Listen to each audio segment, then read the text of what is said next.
Hello students and aspirants, welcome to Pratishtha education and training. আজকে আমরা চলে এসেছি আমাদের সায়েন্স সিরিজের আরও একটা ইম্পর্ট্যান্ট টপিক নিয়ে। সেটা কি? সেটা হচ্ছে কি আমাদের রেডিও অ্যাক্টিভিটি বা তেজস্ক্রিয়তা। ওকে, আচ্ছা, সো আমরা প্রত্যেকেই জানি যে রেডিও অ্যাক্টিভিটি বা কেমিস্ট্রির একটা ইম্পর্টেন্ট চ্যাপ্টার, যেখান থেকে প্রিভিয়াস ইয়ারের অনেকগুলো কোশ্চেন কিন্তু আমরা আসতে দেখেছি। যে তেজস্ক্রিয় বিভাজন কাকে বলে, তেজস্ক্রিয় সংযোজন কাকে বলে, নিউক্লিয়ার রিঅ্যাক্টরে কোন কোন উপাদান হিসেবে আমার কী কী ব্যবহৃত হয়। ওকে, প্রথম atom bomb, second atom bomb, নিউক্লিয় সংযোজন কাকে বলে, হাফ লাইফ কাকে বলে। সো এই প্রত্যেকটা ইম্পর্টেন্ট টপিক থেকে কিন্তু আমরা আমাদের এক্সামের প্রিভিয়াস ইয়ার থেকে কিন্তু কোশ্চেন আসতে দেখেছি। সো ফার্স্টে আজকে যেটা আমরা স্টার্ট করব সেটা হচ্ছে কি তেজস্ক্রিয়তা। আচ্ছা, ফার্স্টে এটুকুনি জেনে নাও যে তেজস্ক্রিয়তা বা রেডিও অ্যাক্টিভিটি মানেটা কি। মানেটা হচ্ছে কি নিউক্লিয়াসের বিভাজন। এবারে নিউক্লিয়াসটা কি? সেটা নিউক্লিয়াসের বিভাজন, এটা তো আবার হয়ে গেল আমাদের কোষ বিভাজনের পার্ট না। নিউক্লিয়াস সেই নিউক্লিয়াস নয়। নিউক্লিয়াস হচ্ছে কি আমার একটা পরমাণুর মধ্যে থাকা নিউক্লিয়াস। বেসিক্যালি আমরা কি জানতাম যে একটা পরমাণু, সেই পরমাণুর কেন্দ্রস্থলে কে থাকে? Neutron plus proton. যে নিউট্রন এবং প্রোটনের মিলিত রূপটাকে আমরা কি বলে থাকি? নিউক্লিয়াস।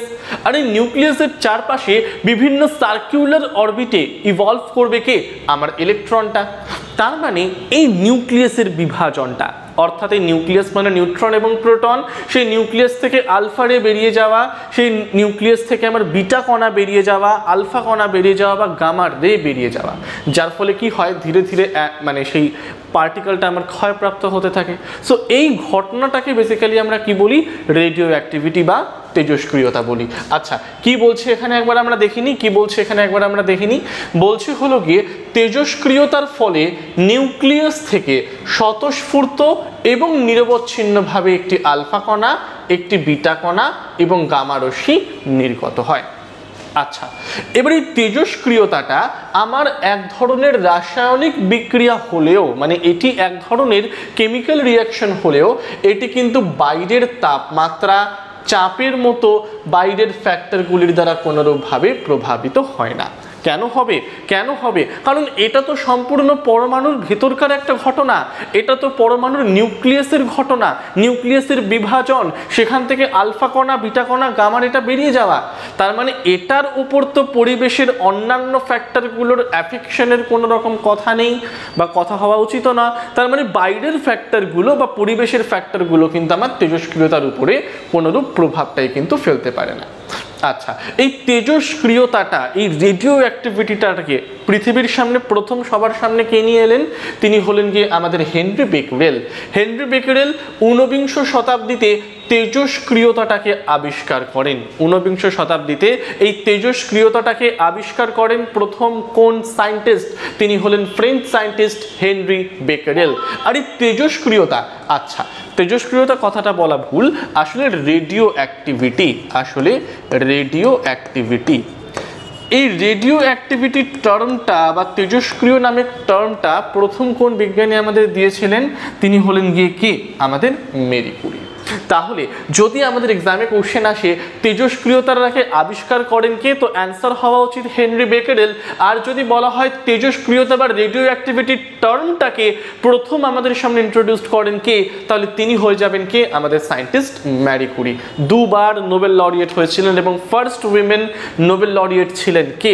এই মেরি কুরি। আচ্ছা, মেরি কুরি কি করলেন?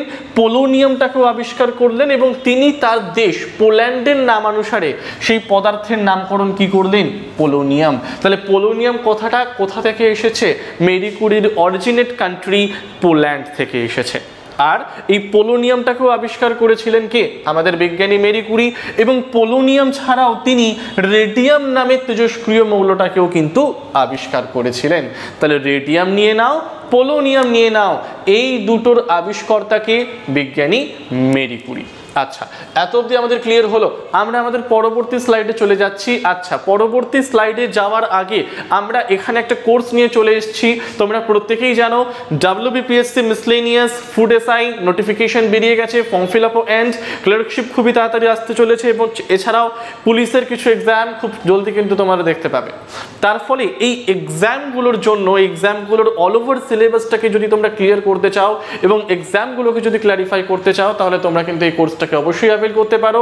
বেঙ্গল কম্বাইন্ড কোর্স, যেখানে সমস্ত রাজ্য সরকারি চাকরি পুরো 1 বছরের অনলাইন প্রস্তুতি মাত্র 689 টাকায় 1 বছরের জন্য পুরো কোর্স ম্যাটেরিয়াল তোমরা পেয়ে যাচ্ছ, এক্সপার্ট ফ্যাকাল্টি গাইডেন্স পাচ্ছ, নোটস পাচ্ছ, প্রিভিয়াস ইয়ার কোশ্চেন পেয়ে যাচ্ছ। এই কোর্সটাকে অ্যাভেল করার জন্য তোমরা নিচে দেওয়া নাম্বারে কল করে নাও 9088890010 আচ্ছা, চলে আসছি পরেরটাতে। প্রথম প্রশ্ন আজকের সেশনের ফার্স্ট কোশ্চেন, তেজস্ক্রিয়তা প্রথম আবিষ্কার করেছিলেন কোন বিজ্ঞানী? Henri Becquerel, Rod Jane, Madame Curie নাকি পিয়ের কুরি? তেজস্ক্রিয়তাটাকে প্রথম আবিষ্কার করেছিলেন কোন বিজ্ঞানী? বলো। এইমাত্র আমরা জানলাম তেজস্ক্রিয়তাটাকে আবিষ্কার করেছিলেন কে? তাহলে সায়েন্টিস্ট হেনরি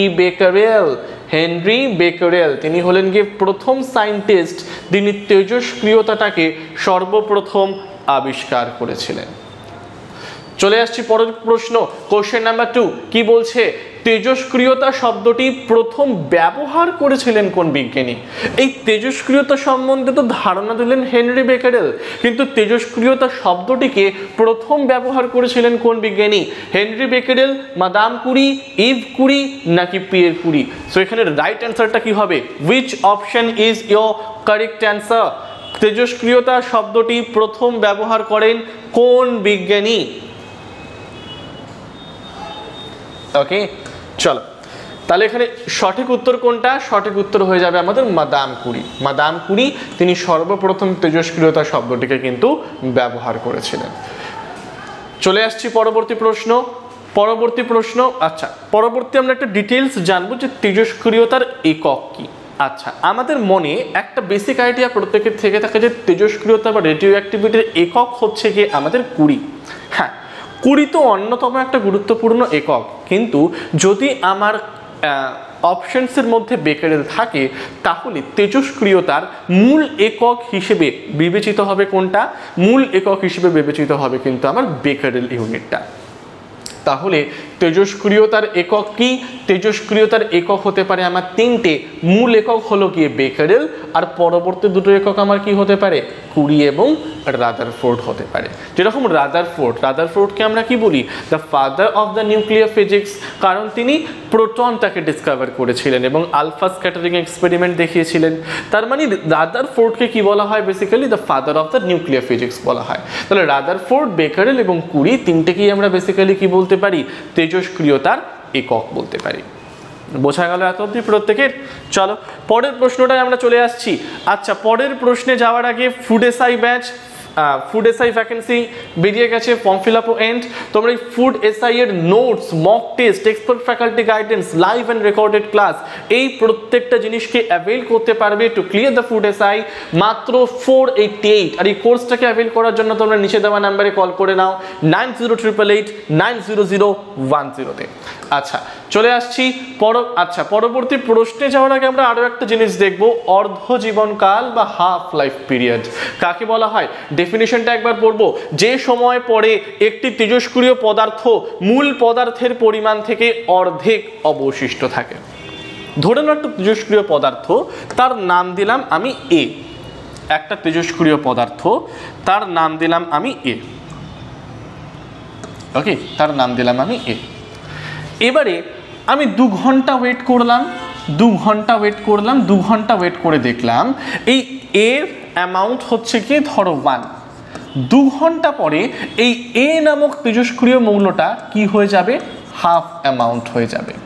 তার মানে বেসিক্যালি কোনো তেজস্ক্রিয় মৌল তার মূল পরিমাণের অর্ধেক হতে, কোনো তেজস্ক্রিয় মৌল তার মূল পরিমাণের অর্ধেক হতে যে সময় নেবে তাকে আমরা কি বলবো? অর্ধজীবনকাল বা হাফ লাইফ পিরিয়ড বলবো। তাহলে এটা হচ্ছে গিয়ে আমার তেজস্ক্রিয় মৌল 1 অ্যামাউন্ট রয়েছে, হাফ হতে তার সময় লাগছে কত? 2 ঘন্টা। তাহলে 2 ঘন্টাটা কি আমাদের হাফ লাইফ পিরিয়ড বা অর্ধজীবনকাল। তাহলে কি বলছে? কোনো তেজস্ক্রিয় মৌল তার মূল পরিমাণের অর্ধেক পরিমাণে হতে যেই পরিমাণ সময়টাকে আমার লাগাবে তাকে আমরা কি বলবো? অর্ধজীবনকাল বা হাফ লাইফ পিরিয়ড বলবো। যে সময় পরে একটি তেজস্ক্রিয় মৌল তার মূল পরিমাণের অর্ধেক অবশিষ্ট থাকে তাকে ওই পদার্থটির অর্ধজীবনকাল বলে। বোঝা গেল এত অবধি প্রত্যেকের? অর্ধজীবনকাল বা হাফ লাইফ পিরিয়ড। আচ্ছা, চলে আসছি, তেজস্ক্রিয়তা পরিমাপ করা হয়, খুব ইম্পর্টেন্ট একটা কোশ্চেন, যে কোনো এক্সাম দিতে যাও, স্টেট পিএসসি বলো, পুলিশ বলো, প্রত্যেকটা ক্ষেত্রে কিন্তু এই কোশ্চেন আসতে দেখা গেছে। তেজস্ক্রিয়তা পরিমাপ করা হয় যে যন্ত্রের সাহায্যে, তেজস্ক্রিয়তা বা রেডিও অ্যাক্টিভিটিটাকে পরিমাপ করা হয় যে যন্ত্রের সাহায্যে, কুলিজ নল, মাস স্পেক্ট্রোগ্রাফ, Geiger-Müller counter, radioactivity counter. Which option is your correct answer? তেজস্ক্রিয়তা পরিমাপ করা হয় কোন যন্ত্রের সাহায্যে? বলে ফেলো হে, সঠিক উত্তর কোনটা? সেখানে রাইট অ্যান্সার হচ্ছে গিয়ে কোনটা? আমাদের গাইগার-মুলার কাউন্টার। সঠিক উত্তর কোনটা? সঠিক উত্তরটা হলো আমাদের গাইগার-মিউলার কাউন্টার। গাইগার-মিউলার কাউন্টার। এটার সাহায্যে আমরা বেসিক্যালি কি করি? কোনো তেজস্ক্রিয়তাটাকে কিন্তু পরিমাপ করে থাকি। চলে আসছি পরবর্তী প্রশ্ন। পরবর্তী প্রশ্ন বলছে কি, নিম্নের কোন বিষয়টির ওপরে তেজস্ক্রিয়তা ধর্ম নির্ভর করে না? নিম্নের কোন বিষয়গুলির ওপর তেজস্ক্রিয়তার ধর্ম নির্ভর করে না? পরিবেশের উষ্ণতা, বায়ুর চাপ, বাহ্যিক চুম্বক এবং তড়িৎ ক্ষেত্র, নাকি ওপরের সবগুলি? নিম্নের কোন বিষয়টির ওপর তেজস্ক্রিয়তা ধর্ম নির্ভর করে না? পরিবেশের উষ্ণতা, বায়ুর চাপ, বাহ্যিক চুম্বক এবং তড়িৎ ক্ষেত্র, নাকি ওপরের সবকটি? আচ্ছা, এখানে একটা ইম্পর্টেন্ট পয়েন্ট বলি প্রত্যেকে। আমরা কি পড়লাম? তেজস্ক্রিয়তা মানে কি? অর্থাৎ কোন তেজস্ক্রিয় মৌলের নিউক্লিয়াসের বিভাজন। তাহলে নিউক্লিয়াসের ঘটনা। এবারে নিউক্লিয়াসের বিভাজনটা সেটা কি আমার কোনো বাইরের ফ্যাক্টরের উপর নির্ভরশীল হয়? কখনোই হয় না, কারণ পরমাণুর মধ্যেকার ঘটনা, সেটার উপর কেন এফেক্ট ফেলবে বাইরের কোনো বাহ্যিক ঘটনা? তার মানে নিম্নের কোন বিষয়টি? আচ্ছা চলে আসো, একটু আগেই আমরা পড়েছিলাম যে তেজস্ক্রিয়তা বা নিউক্লিয়াসের বিভাজন সেটা আমার পরিবেশের উষ্ণতার উপর নির্ভরশীল নয়, বায়ুর চাপের উপর নির্ভরশীল নয়, বাহ্যিক চুম্বক এবং তড়িৎ ক্ষেত্রের উপরও নির্ভরশীল নয়। তাহলে নিম্নের কোনো বিষয়ের উপর নির্ভরশীল নয় কি? আমাদের তেজস্ক্রিয় ধর্ম। সঠিক উত্তর কোনটা? সঠিক উত্তর ওপরের সবগুলি। Option number D is your correct answer. বল, বোঝাতে পারলাম এত অবধি প্রত্যেককে? চলে আসছি আমরা আমাদের পরবর্তী প্রশ্ন। যাওয়ার আগে আমরা দেখে নেব যে নিউক্লিয়ার বিক্রিয়া ক ধরনের হতে পারে। সো এখানে তোমরা প্রত্যেকে দেখতে পাচ্ছ নিউক্লিয় বিক্রিয়া বেসিক্যালি দু ধরনের হয়। একটাকে বলা হয় নিউক্লিয় বিভাজন, আরেকটাকে আমরা কি বলবো? নিউক্লিয় সংযোজন। তাহলে নিউক্লিয় বিক্রিয়া দু ধরনের, একটা নিউক্লিয় বিভাজন, আরেকটাকে কি বলা হয়?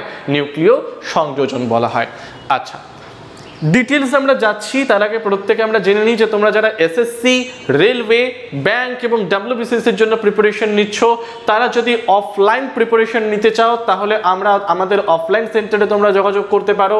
আইবিটি বারাসত অফলাইন সেন্টার, নিচে দেওয়া নাম্বারে কল করে নেবে 9088890080 যেখানে তোমরা study material, mock test, live class, offline class প্রত্যেকটাই কিন্তু তোমরা অ্যাভেল করতে পারবে। সেন্টারটা দেখে নাও, 97 KNC রোড, বারাসাত, অ্যাবোভ বড় বাজার, অজন্তা ফুড কেয়ার, কলকাতা 7,0124। আর আরও ডিটেলস জানতে তোমরা নিচের দেওয়া নাম্বারে কিন্তু কল করে নিতে পারো ফর অফলাইন সেন্টার। আচ্ছা, ফার্স্ট আমরা দেখব কি? নিউক্লিয় বিভাজন। নিউক্লিয় বিভাজন আচ্ছা কি বলছে একবার আমরা একটু পড়ে নিই। ফার্স্টে ডেফিনেশনটা কি বলছে একটু পড়ে নিই।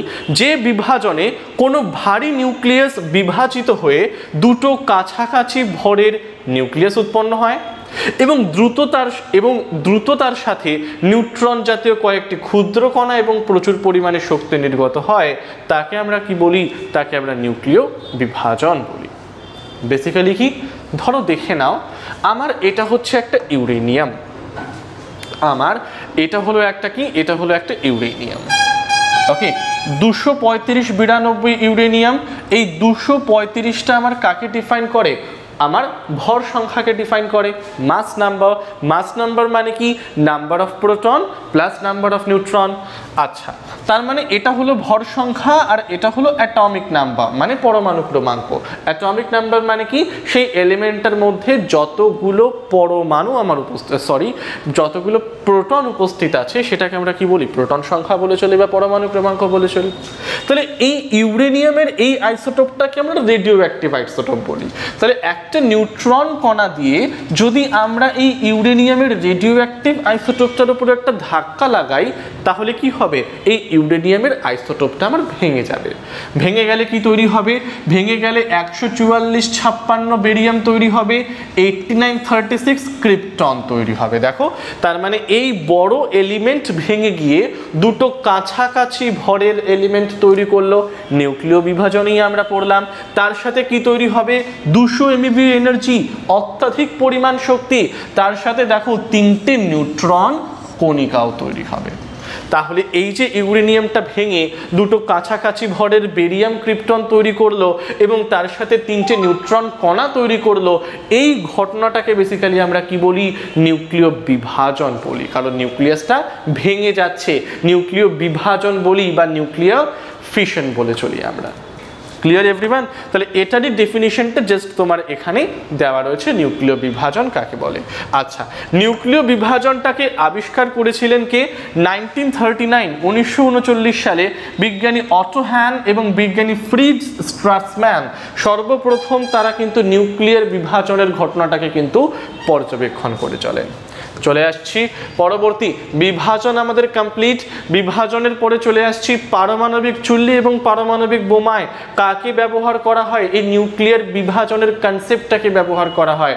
দ্যাট মিনস পারমাণবিক চুল্লি, নিউক্লিয়ার রিঅ্যাক্টর, পারমাণবিক বোমা, অ্যাটম বম, এই প্রত্যেকটার ক্ষেত্রে আমরা কিন্তু এই নিউক্লিয়ার বিভাজনের থিওরিটাকে কিন্তু ইউজ করে থাকি। আচ্ছা, নিউক্লিয় বিভাজনে অংশগ্রহণকারী পদার্থ কোনগুলো? এটা থেকেও আমাদের কোশ্চেন তৈরি হতে পারে। তাহলে নিউক্লিয় বিভাজন, সেই নিউক্লিয় বিভাজনে অংশগ্রহণকারী পদার্থ কোনটা? ইউরেনিয়াম হতে পারে, প্লুটোনিয়াম হতে পারে, ইউরেনিয়াম হতে পারে, প্লুটোনিয়াম হতে পারে। এরা দুটো কিন্তু আমার নিউক্লিয় বিভাজন বা ফিশনে অংশগ্রহণকারী পদার্থগুলো। চলে আসছি লাস্ট স্লাইডে। আজকে আমাদের লাস্ট কোশ্চেন, নিম্নের কোন মৌলটি তেজস্ক্রিয় ধর্ম প্রদর্শন করে? নিম্নের কোন মৌলটি তেজস্ক্রিয় ধর্ম প্রদর্শন করে? প্লুটোনিয়াম, জেনন, আর্গন নাকি ফসফরাস? বলে ফেলো। সঠিক উত্তর আমার এখানে কোনটা হতে পারে? Which option is your right answer?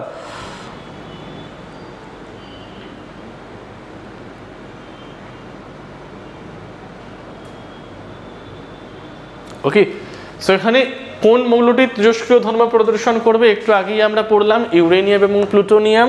That means plutonium হয়ে যাবে আমাদের right answer. Option number A is your correct answer, plutonium. Okay, চল তাহলে আমাদের রেডিও অ্যাক্টিভিটি বা তেজস্ক্রিয়তার ফার্স্ট সেশন আজকে আমরা এখানেই এন্ড করব। নেক্সট সেশনে আসার অবধি, till then, thank you everyone.